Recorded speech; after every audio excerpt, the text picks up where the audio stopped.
Hi everyone, welcome to your favorite book board. Welcome to Bookverse. So today we'll be discussing the book As Long as the Lemon Trees Grow by Zoulfa Katouh. This is a book that will tear you apart, then piece you together again. There's just something about this book. Now, the author, Zoulfa, introduces us to Syria, the people, the love that binds them, and the war that would eventually tear them apart. The author takes us through the love of Salama and Kenan, who were supposed to have actually been introduced to each other at the very beginning. But unfortunately, on the very day they were to be introduced, the war began. They were actually supposed to be introduced for marriage because they were of marriageable age, and they really couldn't get to see. But life and faith has a way of dealing us its own cards. It has a way of doing our own things, reviving flowers and blooming them through the tiny, tiny cracks of pain and our self hopelessness. Sometimes you hear the drums of war, you hear countries at war. War is not all it's cracked to be. Lives are lost, pain is seared into the hearts of people, and some homes forever remain ashes, never to be rebuilt. These homes we eventually carry in our hearts across Mediterranean seas and soils, and we seek for the taste of those homes in the meals that we eat in these other countries that we fled to, in the handshakes that we share, in the people that we see, the faces that we want to recall, but we are just unable to.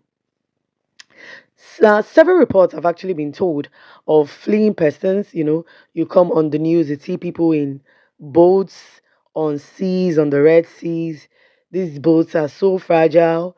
You see mothers with their babies all wrapped, running away from the war, trying to stay alive, trying to keep their baby safe. And then you see these boats sinking. You see the people with their arms failing. Some of them are drowning, some have already drowned and just floating. The plan was to survive. The plan was not to be lost at sea. The plan was to thrive, to be safe, to find a place we can call home, you know, to pray for loved ones whom we may never see again. People like Hamza, Salama's brother, who was taken away by the military and never heard of, and that was the end of Hamza. People like Layla and her baby, who were shot by a sniper on her way back from the grocery store. These are the tales that are told. These are stories written in books, but these are also people's realities, even now, in these times. But love is truly a redemptive drug. It takes us through the phases of healing, breaking, and then restating hope. Because when you feel really hopeless, you need to have something to hold on to. And I think this is where love comes in, where someone who genuinely cares for you comes in.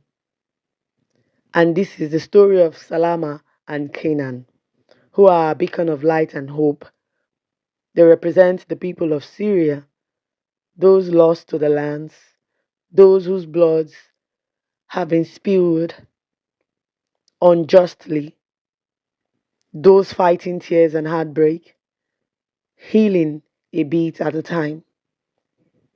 The author, like Zoulfa Katouh, who tell the stories to the rest of the world, one page at a time, that for everyone who must have lost someone, lost a country, lost its people, may find healing, one page at a time. And this book also reinstates hope that as long as the lemon trees grow, there will always be hope.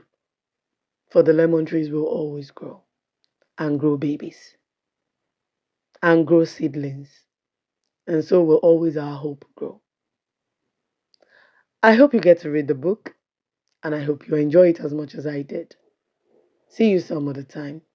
Don't forget to like, share, and subscribe. Have a very nice day. Goodbye.